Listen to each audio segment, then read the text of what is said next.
So one of my biggest question marks going into this 2019 season was, how is this Oakland Raiders offensive line going to play? Because they have a lot of question marks going into this season. I mean, for one thing, you have Kolton Miller, their left tackle, who gave up more sacks than anybody in the NFL last year. You also brought on Trent Brown, who's now going to go back to right tackle. But that was definitely a question mark just because we didn't know exactly how well he would do now that he's no longer with the Patriots because, I mean, let's be honest, there's a long list of players who have played great for the Patriots, get a big contract, and don't really live up to it. You also have the addition of Richie Incognito, so there's definitely several interesting question marks going on here. However, pretty much all of those question marks have been answered at this point, and it's pretty much been answered in a good way for Oakland. Things have worked out, and things have worked out very well, and so let's just jump into it. We'll start things off with talking about their right guard, Gabe Jackson, who is probably the least big name on that offensive line. You know, we all pretty much know at this point who Kolton Miller, Trent Brown, Rodney Hudson, and Rich Incognito, those guys are pretty well known, but definitely Gabe Jackson is probably the least well known out of that group.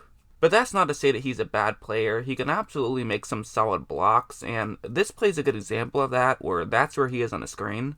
And what's actually going to be the most interesting thing about this play is going to be the deception that Houston is going to try to pull off here. Where first things first, if you notice, there's really 6 Texans who could be rushing the passer right there. Those 6 guys are all on the line. They could all be rushing to try to get the Carr in this play. But it will not be a 6-man rush, it will be a 5-man rush, and the guy who's going to drop back in the coverage will be that Houston player right over there. He's going to drop back in the coverage. Then what they're going to do is pull a linebacker over there, and then so if you think that Trent Brown goes back to block him, then another Texans player could potentially just run in between Brown and in between Jackson, try to get the Carr. That's the way this play could work. And so for Jackson, first things first, he has to look up and realize, okay, that guy is dropping back into coverage, I do not need to block him. So notice how he kind of just puts his hands out like that. It's what you're taught to do. Put your hands out so that way you'll make contact with somebody if you don't realize right away where they are. So you put your hands out, that way if someone runs into you, you can quickly get your hands over and make a play. That's what you're supposed to do, and that's what he's doing on this play. But one thing that might look like a mistake right off the bat is the fact that if you look at Trent Brown, he's getting ready to block J.J. Watt right over there. Typically, you would kind of want to just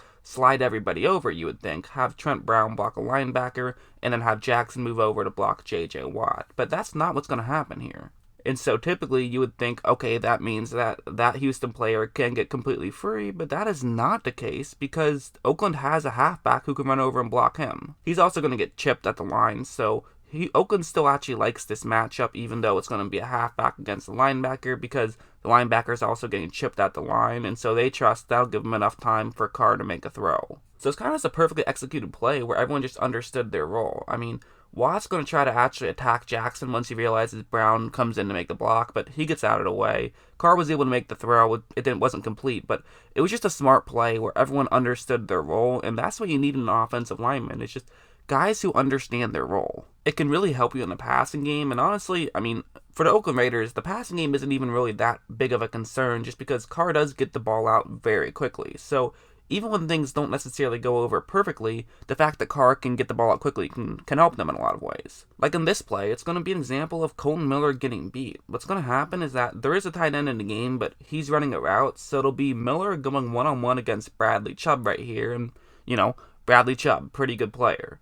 And one thing Miller is going to do is, if you notice, he gets out a little bit quickly to the right side of the screen just to make sure he can get in position to block Chubb if he does continue running to that side of the screen. But Chubb is so quick and he has such effective footwork that he's going to actually try to go to the inside of Miller. Miller's not in terrible position, but Chubb is just so fast, he is still going to get by him. However, it didn't matter because Carr got the ball off so quickly. So that's also another safety net that you do have if you are one of these offensive linemen is even if you get beat, and even if you get beat pretty quickly, it doesn't matter because Carr can get the ball out pretty quickly. That's part of the Oakland Raiders offense is they like to have the ball get out pretty quickly. That's something they like to do. So every now and then if you get beat, it's not really a disaster. And I'm also not picking on Miller here. Miller actually has been a lot better than he was last year. I mean, last year he gave up 16 sacks, which led the NFL. This year, he's only given up 2 in 8 games. So just that alone is a huge improvement and definitely is room for optimism. I'm still not quite so sure I would say that Kolton Miller has turned himself into a great tackle, but he's definitely stepped up a lot from last season. And I do wonder if just him playing next to Richie Incognito and also having Trent Brown who can give him some tips, I do think that those things probably do help him. And he's improved in the running game as well, I feel like. Like on this play, that's where he is on the screen. And at first, it's not going to work out too well. It's going to be a run in that direction, but watch where he's going to put his hands, essentially.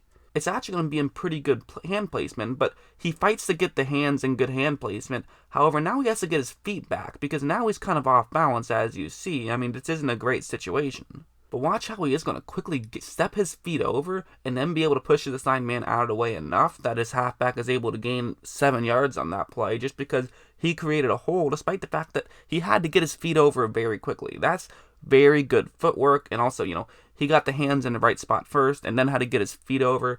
He did it, and that's not easy to do, but he was able to pull that off. And the reality of the situation is, all you need to do is be decent when you have Trent Brown on the other side, who is one of the best run blocking tackles, maybe the best run blocking tackle in the league right now. I don't think that's an absurd statement to make. I know it looks like he's hurt right now. Him and Hudson are both currently banged up a little bit, but when they're healthy, I mean, this Oakland Raiders offensive line is it's pretty stacked, actually.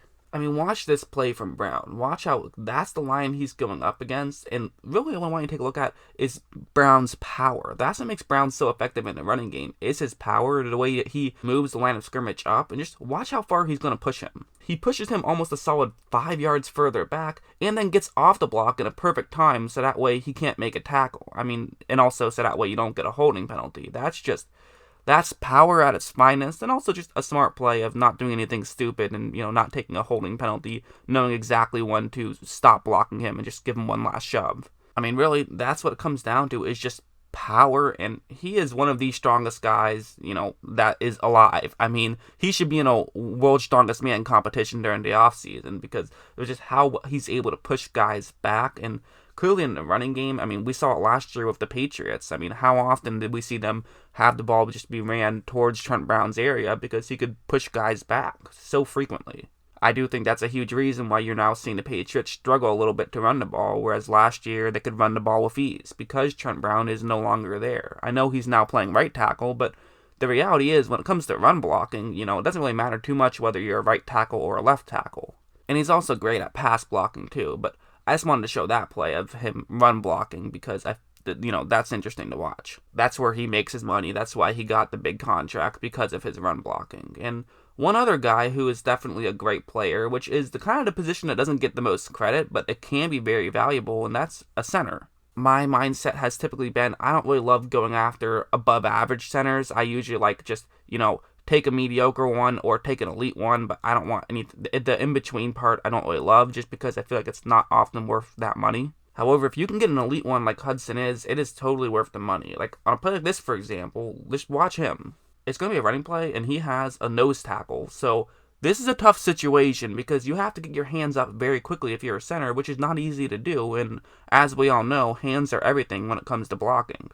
And one thing you'll notice right when this ball is snapped is he doesn't exactly get great hand placement here. He does get his left arm sort of on that shoulder right there, but the right arm is the tricky one, and he kind of gets it a little bit too low than what he wants, and it's not really grabbing onto anything. So that's why having a center that is very good can be very valuable, because oftentimes on a play like this, it results in the play getting blown up. In the passing game, it typically doesn't mean that much because more often than not, although it does still happen, but more often than not, you are going to have a situation where you can just simply have the center be a part of a double team and not have to have him have a one-on-one matchup. But in the running game, there will be a lot of one-on-one matchups, and especially when the opposing team puts a nose tackle, that can be very, that can create some big problems. But watch how, despite the not great hand placement, he's just so strong, he's still able to win that matchup. So sometimes that's all you need, is sometimes just talent wins out, and that's what happened there for Hudson. We can talk technique all you want, but at the end of the day, if you're just a more talented player, you're going to make some better plays, and that's what Hudson did there.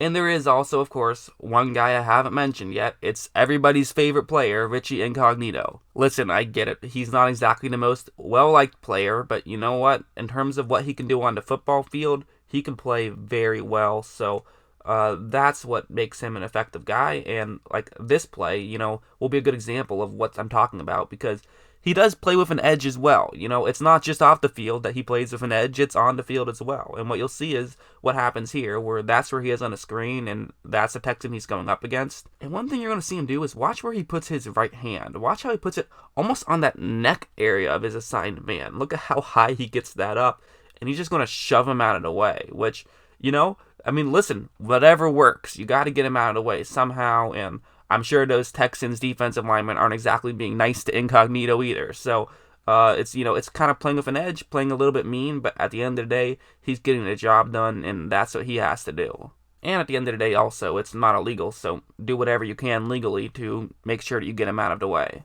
But that's kind of what I mean in terms of the playing with an edge. A lot of guys don't even think to do something like that. They're just trying to, focus on their technique, get him out of the way. Incognito, he does whatever he has to make sure that he can create a block, and it worked right there. So yeah, this Oakland Raiders offensive line, it's very fun to watch. It's very interesting. I do feel like they have one of the better offensive lines in the league, especially if they keep playing the way they have and if they can just stay healthy.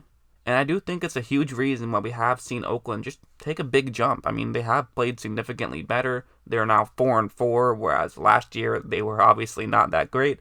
This year they've definitely been a lot better, and a huge reason of that has been their offensive line has just played better.